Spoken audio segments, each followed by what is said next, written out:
The workhouse. Most complete workhouse in existence. I don't think you're supposed to have workhouses anymore.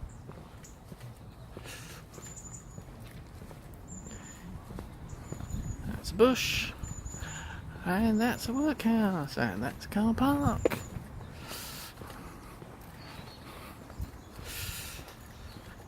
Yeah, I'll find out soon what they did, because I'm not in a very industrious... Well, I'm in the north of England.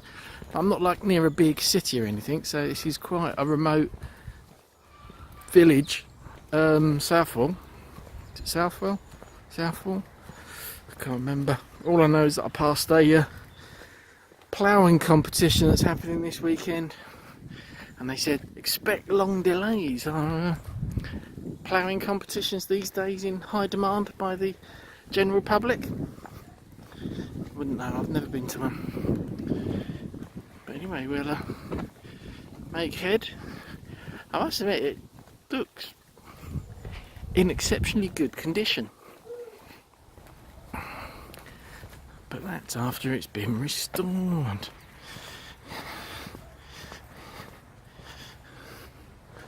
Okay. Freshly picked donations. Do you like turnips? Well, got everything. Got beetroot, beans, turnips, French beans, Worksop Newton apples, Bramley Windfall. Very nice. Oh, bags.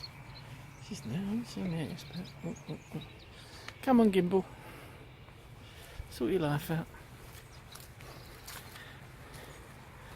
What's that? Is that rhubarb? Yeah, it looks like rhubarb. Oh, what are these? Black currants. Well, they were black currants. More rhubarb. Barb of rue. I always get rhubarb and chard mixed up, because they seem very similar. Oh, calf's that way. Let's go to the calf. People waiting to go to the workhouse. This is the back of the workhouse. Probably the exit. It's in bloody good condition.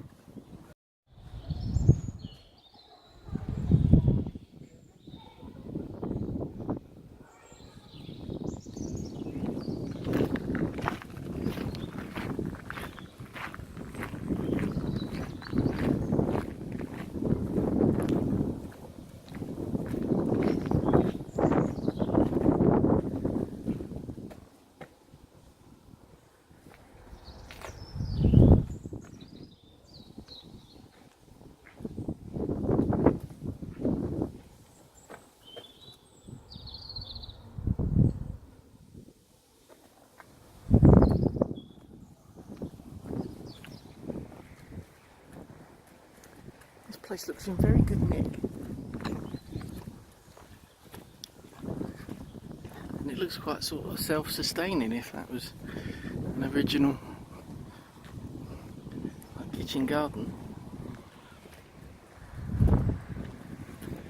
But I'm sure the stuff that went on in there wasn't very nice.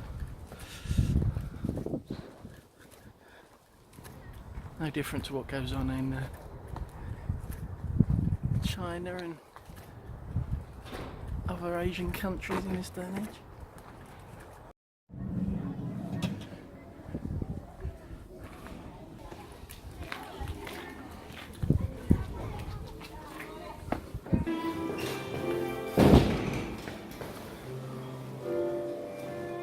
May I commend you the workhouse at Southwell, which I visited again today.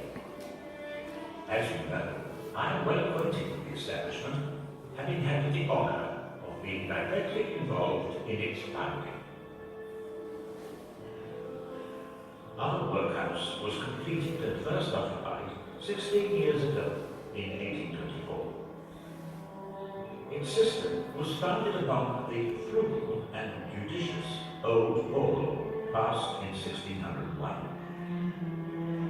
This law made the people of each parish responsible for their own poor and for supporting them financially. Before the Old Poor Law, those who were sick or old or unable to find work had to rely on charity or seek help at monasteries, or even resort to begging, for which they were often punished. After 1601, parishes established the common practice of out relief, giving fuel or clothes, or even money to paupers in their homes, if you could call them homes. Some parishes tried early forms of workhouse, often justly condemned as being too comfortable. These pauper palaces discouraged self-reliance and honest hard work. Regrettably, many paupers took advantage of this benevolent system. It was costly and unpopular with the taxpayers in the parish who had to support it. My experience as a magistrate in the good town of Southwell allowed me to observe firsthand the plight of the poor and persuaded me that a new approach was necessary. We needed to unite the surrounding parishes and provide a single place of refuge and of wholesome restraint, where we could discriminate carefully between the innocent and the idle. And so we established a new model of workhouse, commodiously accommodating 158 paupers, which allowed us to segregate the males and females and separate them into classes. The first class, the blameless poor, are old and infirm. These are looked after tenderly, and are kept separate at all times from the second class, the able-bodied, who have willfully chosen the path of idleness and profligacy instead of work. The building and yards of the workhouse are enclosed by walls, sufficiently high to prevent persons entering or leaving the premises without permission. The centre of the building contains the master's quarters. On each side, a wing is attached. The left wing includes the kitchen and 2 day rooms for females, one for the old and infirm, the other for the idle, immoral, and improvident. In the right wing are similar rooms for males. From every day room, a staircase ascends to the dormitories. Children's quarters are to the rear.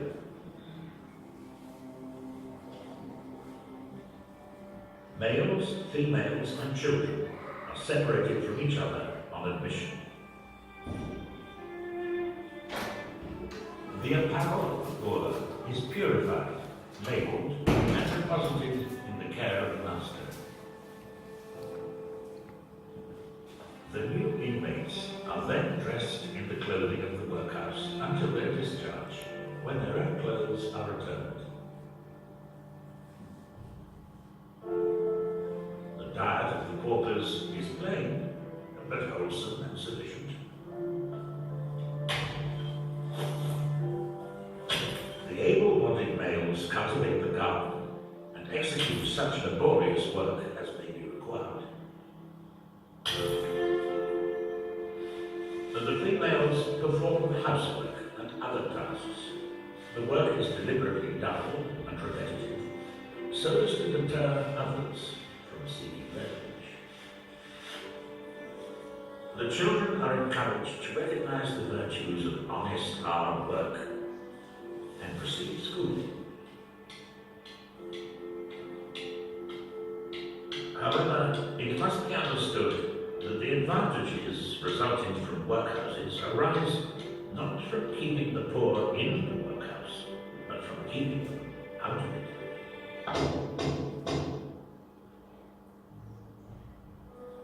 In my experience, a person in real need will accept the relief offered in the workhouse, whereas a person not in real need will be deterred by the demoralising and degrading assistance. This workhouse test is most effective. An empty workhouse is a successful workhouse. Our noble experiment came to the attention of the Royal Commission of the Poor, assisting that fine body of gentlemen in the preparation of the new Poor Law, which was passed several years ago in 1834. They reported that in no instance was anything discovered so simple and complete, or of equal efficiency as a corrective, or so capable of universal application as the workhouse principle developed and established at Southwell. As a consequence, I am proud to inform you that hundreds of similar workhouses have already been built throughout the country. More are planned, and the Southwell Union Workhouse, as it is now called, continues to be a fine example to them all. So, proceed to our workhouse. Observe the decency, cleanliness, and comfort pervading every part. You will not then hesitate to pronounce every such establishment a hospital for the infirm, an asylum for the aged, a school for the young.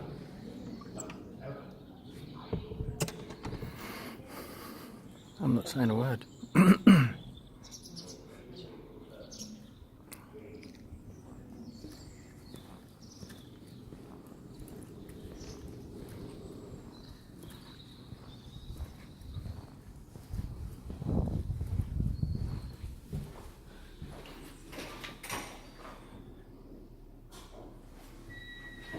Hiya. Good morning.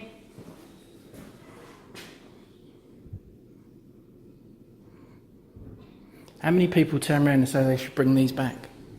Quite a few.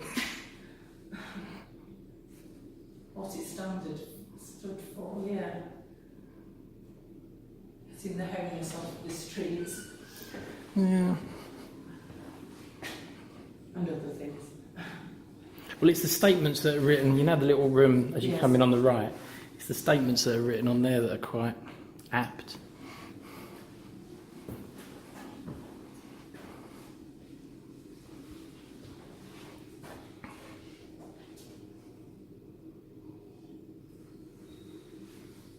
This is a full-scale model of the workhouse.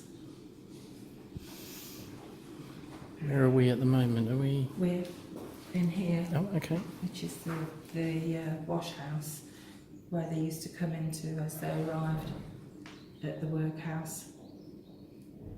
How much restoration work was done on the workhouse? Quite a lot? Or... As far as I know, the roof and then general just repairs. Okay. These buildings needed more. All right. You can tell from the outside what you know Oh, that okay. you've been added to.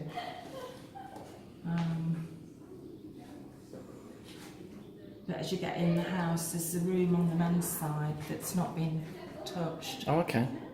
It's got green paint on it, and when we did an experiment, there was 26 layers on it because they painted it regularly.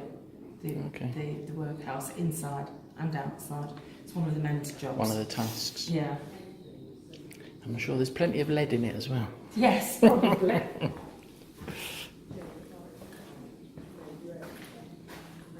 This is, let's see, because you've got the workhouse is there. Yeah. So all these parishes used to feed into the workhouse. Okay.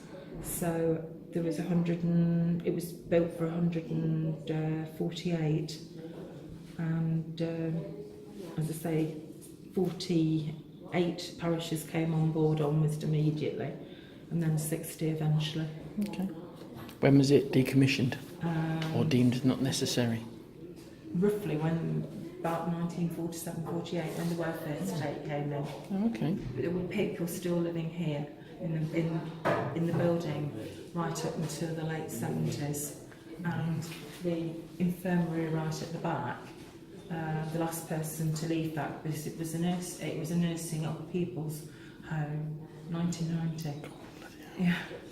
Yeah. By then, it was owned by Notts County Council.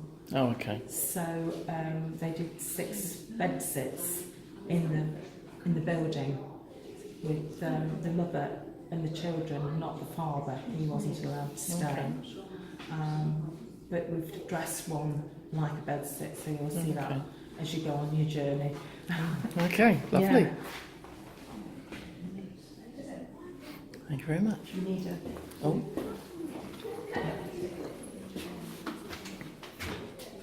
There we go. thank you very much. You're welcome. You go into the laundry next, Yeah. and then across the courtyard and into the able body. Okay, thank you.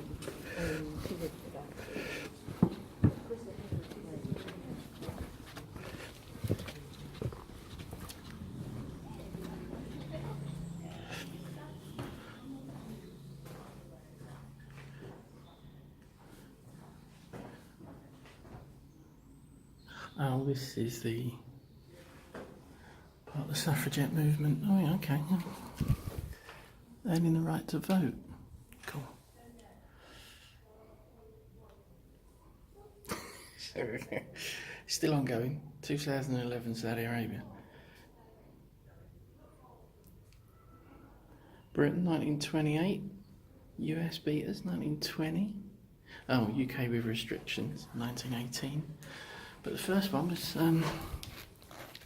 by quite a way, New Zealand.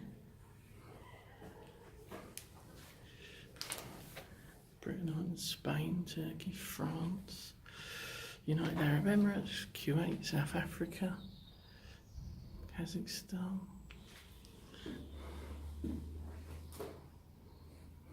My uncle used to play the washball, if you can class it as playing. Look at this, all the drying racks.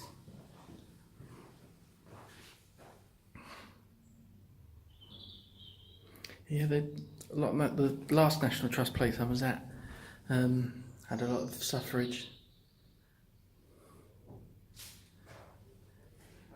information.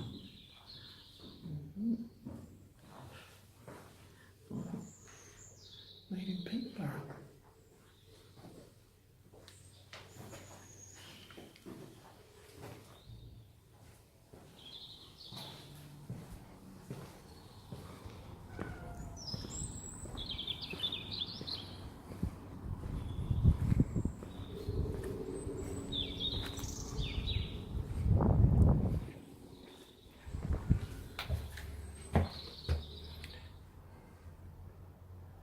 Bit of a small bakery, but it's a bakery nonetheless.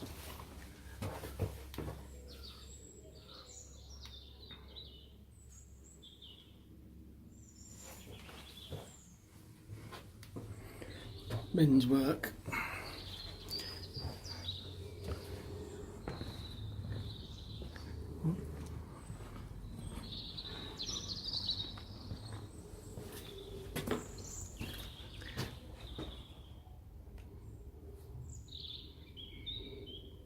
Not good, is it? The dead room, yep. So we've got a dead room, a cow house, and a refectory cell.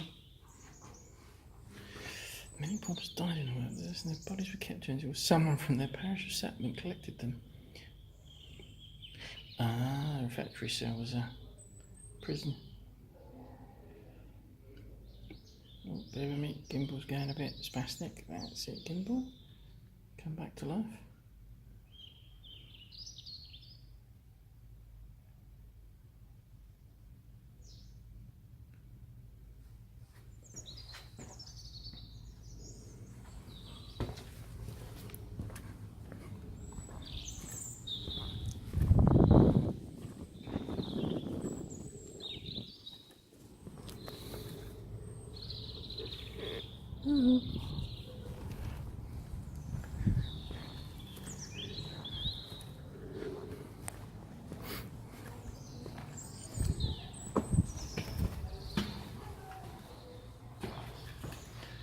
Again, those stairs have seen some use.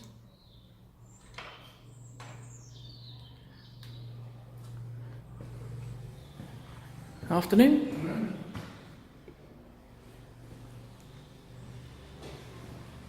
This is where the able-bodied men would have had their food. Oh, okay, yeah. Where they could relax any spare time they had, it wasn't much. And well, they also did what's called picking oakum. We used to buy the regular, the old sailing ships when they were under use, come in tar, wet, salted, cut into 2-foot lengths, and that's why I pick it by hand until we got down to the individual fibres, which they then sold back to the shipyards at a profit, which is where the expression money for a rope comes from. And that was then soaked in tar, put between the planks of the new ships to make mortar tar. Good. Very, very rough on the hands. Nowadays they just chuck it away and make a new one. Yeah.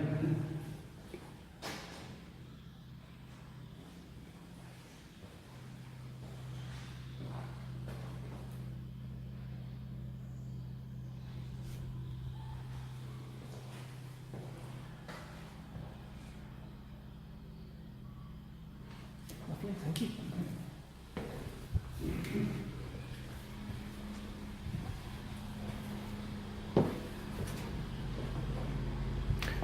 An exercise yard. Oh.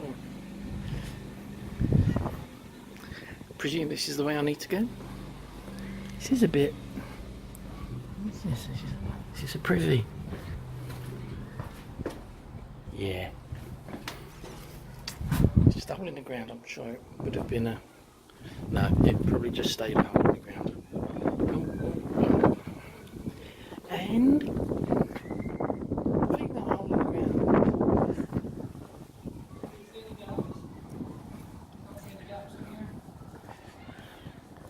Oh, this is the old and infirm men's exercise yard. And that's a man fixing a window. Well, oh yeah, they've been oh dear.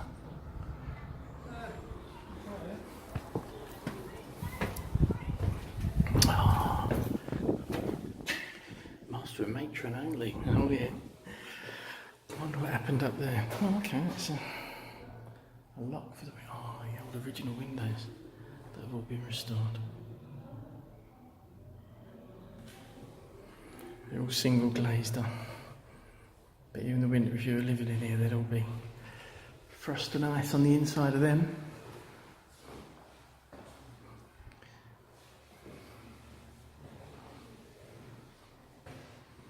No smoking indoors, get out. You're blameless.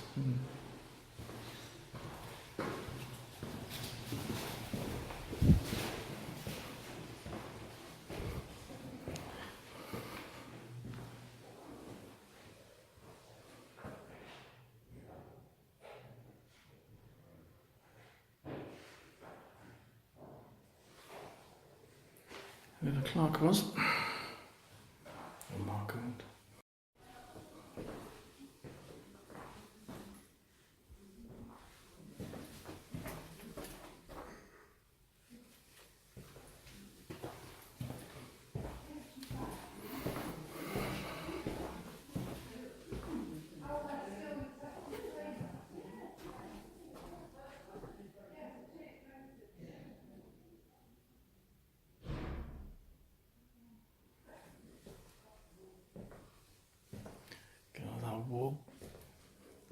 Old wool army blankets.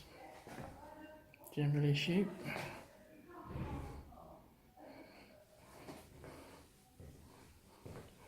Those beds are pretty much like the ones we used to stay in transit camps when we were in TA. Slightly different design, but principle's the same.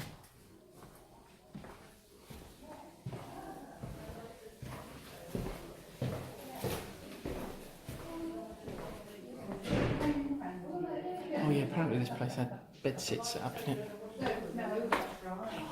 Oh, we had one of them. We had one of them, I remember that.